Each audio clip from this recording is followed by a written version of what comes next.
is it. This is the end. Her greatest fear had struck her very hard. Where would I start from? What do I tell people? What do I tell my children? Janet thought, and she cried bitterly.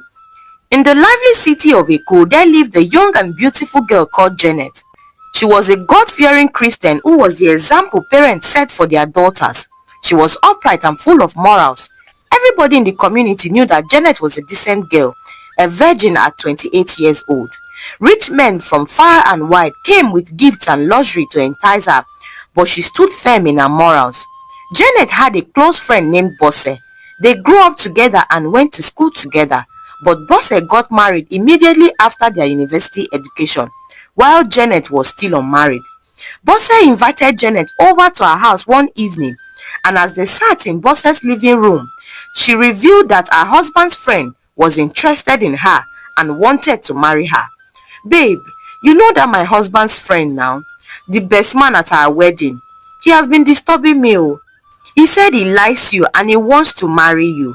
At first, I ignored him because I didn't know if he was serious, but he has been persistent, Bosse said.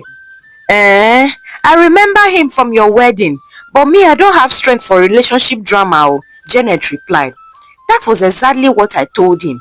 He looks serious though. I think you should meet with him, and if he's not up to your standard, you can write him off, Bosse suggested. Janet nodded her head in agreement, and with that, a meeting was set between Janet and the young man whose name was Femi. Femi and Janet soon hit it off after their first meeting. They fell in love with each other, and in a few months they were happily married.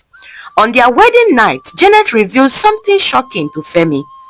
I have not done it before, she said shyly, as she sat on their matrimonial bed with Femi seated beside her. You mean you are still a virgin? At 28? Where have you been all my life, my love? Femi exclaimed with joy in his heart. I have been waiting for you, she said shyly, while covering her face with her hands. That night, Femi confirmed that Janet was truly untouched, and his heart swelled with pride and love for her, that she kept herself for him. He vowed in his heart to love her and give her all the best in life. The next day, Femi couldn't wipe the sheepish smile off his face. He was high in love with his wife Janet. He couldn't stop boasting to his friends Wale and Chooks about his wife's virginity. Years passed. Femi and Janet's love grew stronger. Janet conceived a few weeks after their wedding, and before their first wedding anniversary, they had a set of twins. A boy named Femi Jr. and a girl named Kemi. Their family was complete. Business was going well for both Femi and Janet. Their family flourished.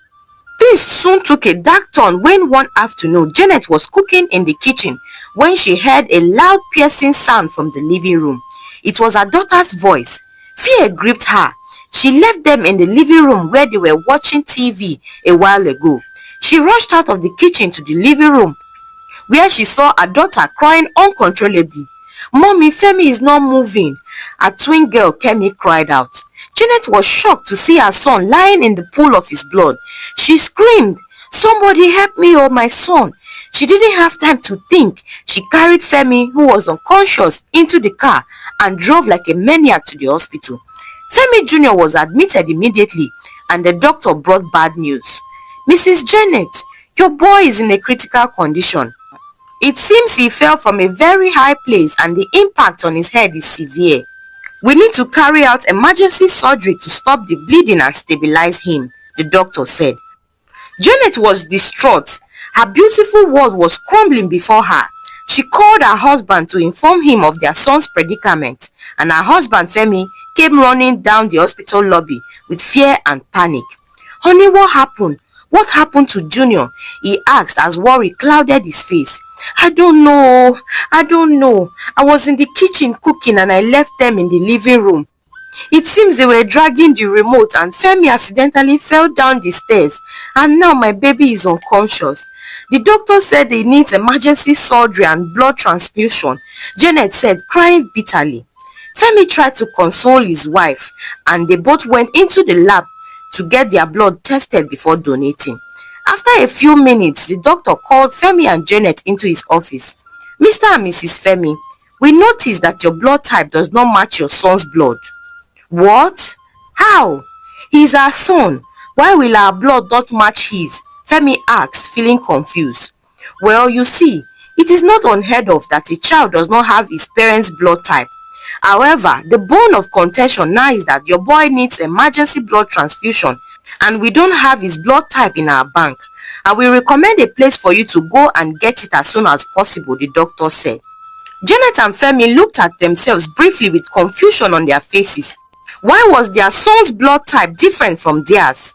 But they didn't have time to ponder on it at the moment. The issue on ground was more pressing. Femi rushed out to the blood bank the doctor had recommended while Janet sat beside their son, praying for him to come out alive. After hours in the hospital, the doctor announced that the surgery went well and that Femi Jr. was in recovery. They both sighed in relief and thanked God for saving their son. That evening, Chuks, one of Femi's friends, called him on the phone when he heard of his son's situation.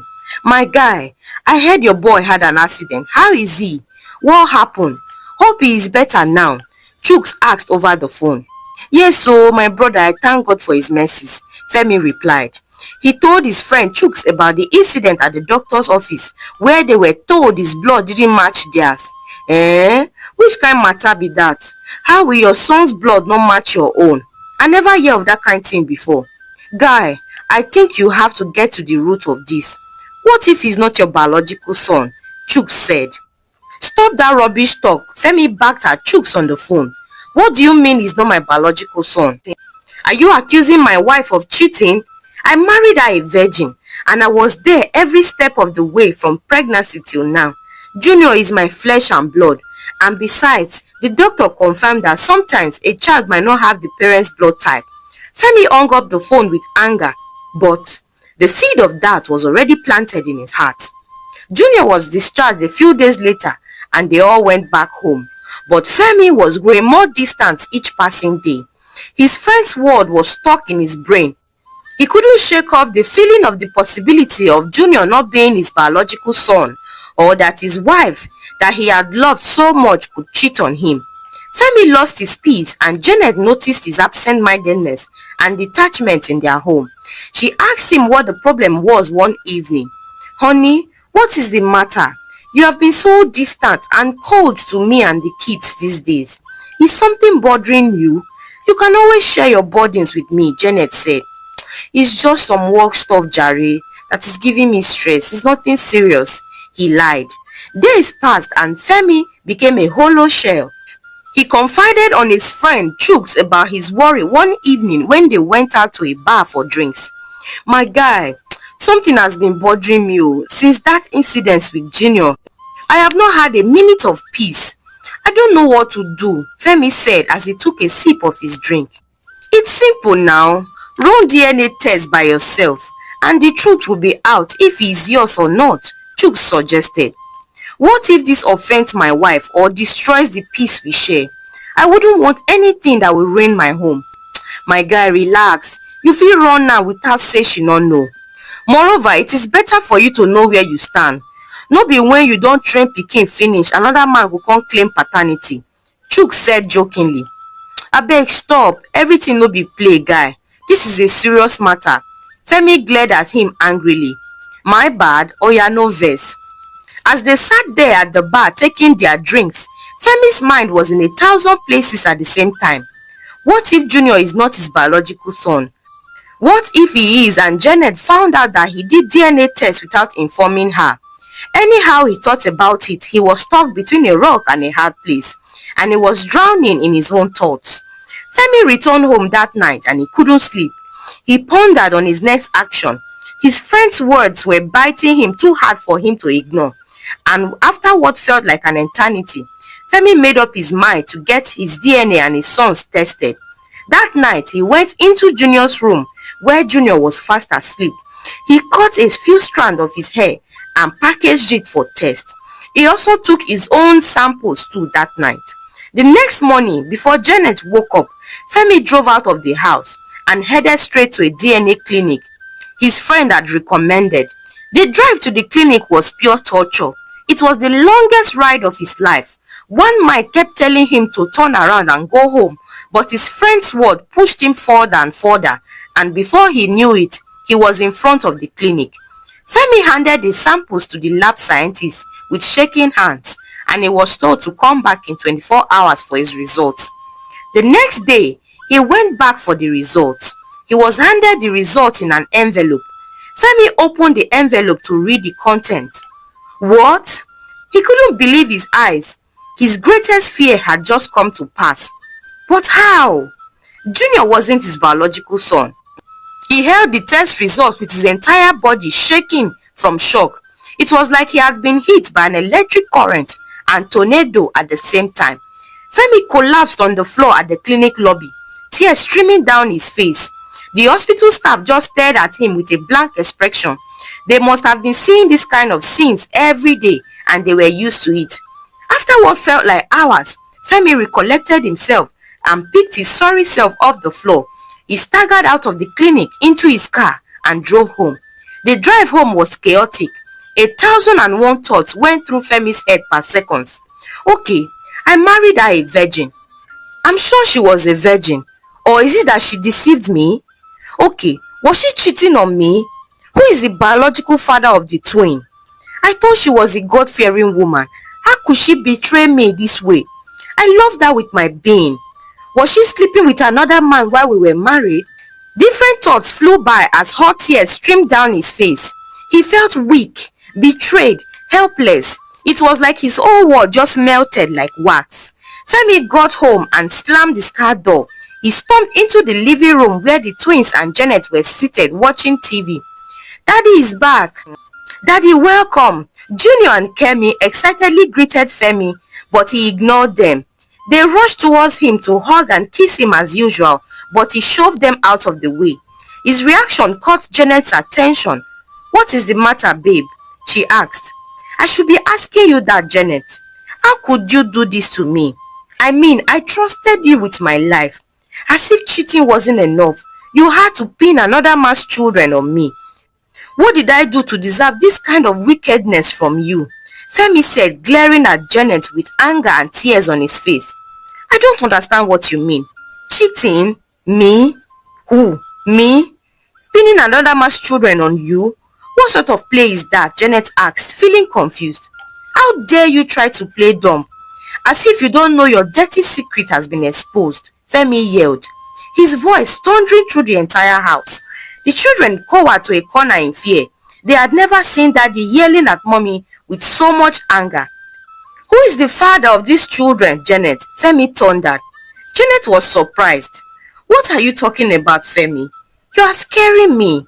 You're the only man I've ever known in my life. You met me as a virgin, remember? You know me more than anyone in this world. So please calm down and explain what is happening to me. Femi threw the DNA results at Janet. Since the doctor told us that Junior's blood type didn't match ours, I didn't have peace. So I decided to get a DNA test done to be sure. See what I discovered, Janet, he yelled. Janet stared at the test results on her hand. He stated clearly that Femi was not the biological father of Junior. But how? She had never been with any man apart from Femi. She was sure Femi was responsible for her pregnancy. So what was going on? There must be a mix-up somewhere, my love. This is impossible. She tried to reason out the entire situation. You liar, Femi yelled again. And this time he raised his hand to slap Janet. But the twins' voice stopped him in his track. Daddy, please don't hurt Mommy. Daddy, please, they pleaded. Femi dropped his hand and stormed out of the house and drove off. Janet tried to calm the kids down. She took them upstairs to their room for a nap. As soon as she was alone, she bursted into tears. She couldn't understand what was happening in her marriage. How could her son that she carried for 9 months belong to another man? And she was sure her husband was the only man that had ever touched her. How? Things weren't adding up. How would she explain herself and prove that she'd never cheated? Janet sat on the couch, engulfed in confusion as tears streamed down her face. She called her best friend, Bosse, to explain things to her. Babe, the enemies are at work, oh, Janet said, crying over the phone. Janet explained everything to her friend and she rushed over to Janet's house. Babe, what did happen? What am I hearing about DNA? How now? Bosse asked with worry on her face. Babe, I'm as surprised as you. The enemies are at work, oh. I don't know what is happening in my marriage, oh. You know me now. I have never slept with another man outside my husband. So I can't understand what is going on, Janet said, crying.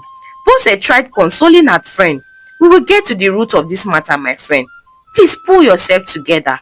Just as Bose and Janet were discussing in the living room, Femi returned, his eyes devoid of any emotions from hours of crying. He glared at Janet with anger on his face. Are you still here?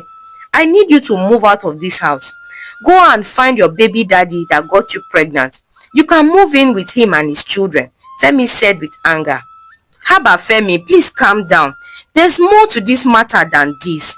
You should know that your wife is not that type to cheat, Bose chimed in. I trusted her. I trusted her with my life. Now see where the trust has landed me. There's nothing more to say. There's nothing more to this matter. My children are not my biological children. My wife is a cheat and a liar, period, Femi said before he stormed out of the living room. He went straight to their bedroom and slammed the door, locking it behind him. Janet's heart was torn into 1,000 pieces. Where did I go wrong? Why am I going through this kind of temptation? I have lived uprightly all my life, keeping myself for my husband.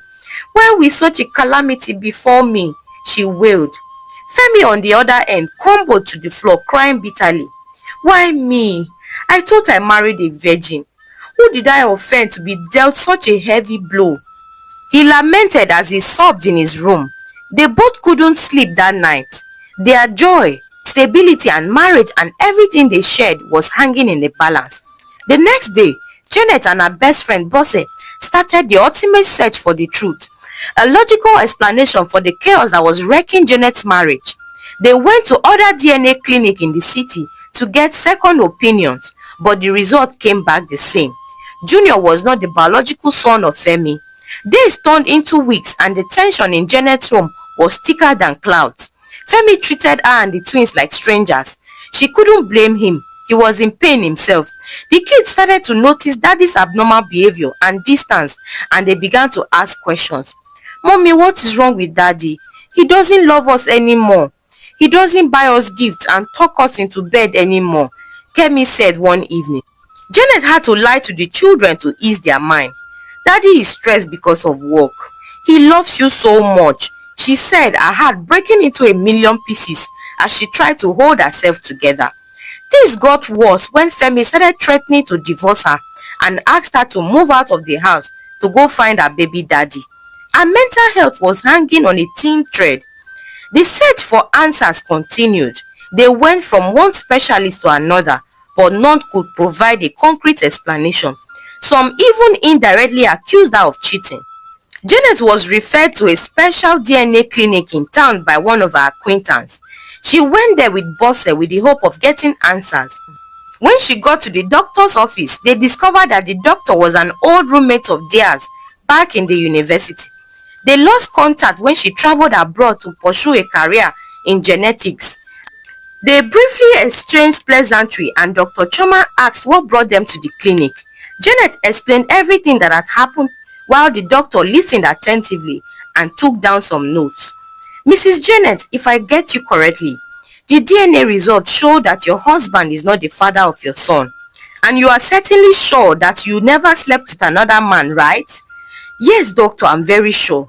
My husband is the only man I have been with all my life, Janet answered. Okay, let me have the test results you did before now, Dr. Choma asked.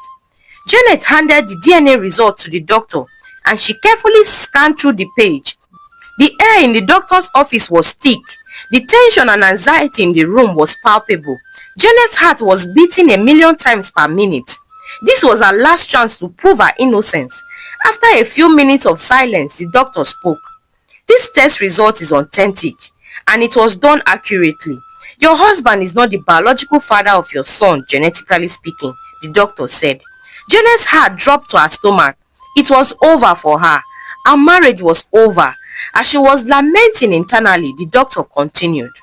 However, I'm going to run the test again, and this time I'm going to run the test on all of you. We need to rule out every possibility before we come to a conclusion. I need you to go home and carefully collect samples from your husband, your 2 children and yourself, the doctor explained carefully. Janet listened attentively to the doctor's instruction as if her life depended on it, and at that point her life really depended on it. Janet returned home that evening and she collected her husband's toothbrush. She carefully placed it inside a sample bag she was given at the clinic. She took the children's toothbrush and a brush as well, and she carefully labeled them as the doctor had instructed. She went back to the hospital the next day where she submitted the samples. She was told to come back in 3 days for the result. Janet went home that day to meet the greatest shock of her life. Her husband had thrown all her clothes and belongings outside the house. The children were sitting outside in their school uniform, crying uncontrollably. Daddy drove us outside the house. He said he's not our father, that you should go and show us our daddy. Femi said as he hiccuped. Mommy, what is going on? Kemi asked with tears streaming down her little face. Janet was dumbfounded. It was as if she was struck by lightning and then poured cold water. She didn't have answers to the children's question. She walked towards the main door and knocked violently.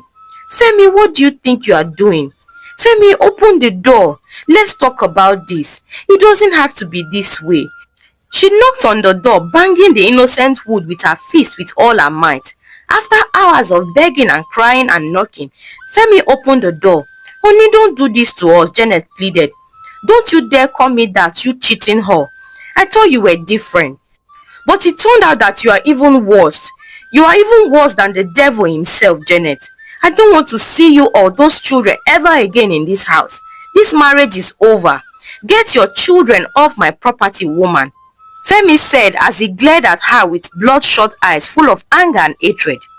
This is it. This is the end. Her greatest fear had struck her very hard. Where would I start from? What do I tell people? What do I tell my children? Janet thought, and she cried bitterly. She called her friend Bosse, who came rushing down to the house. Bosse and her husband tried to beg Femi to open the door for the kids to enter, but their pleas fell on deaf ears. Femi didn't open the door.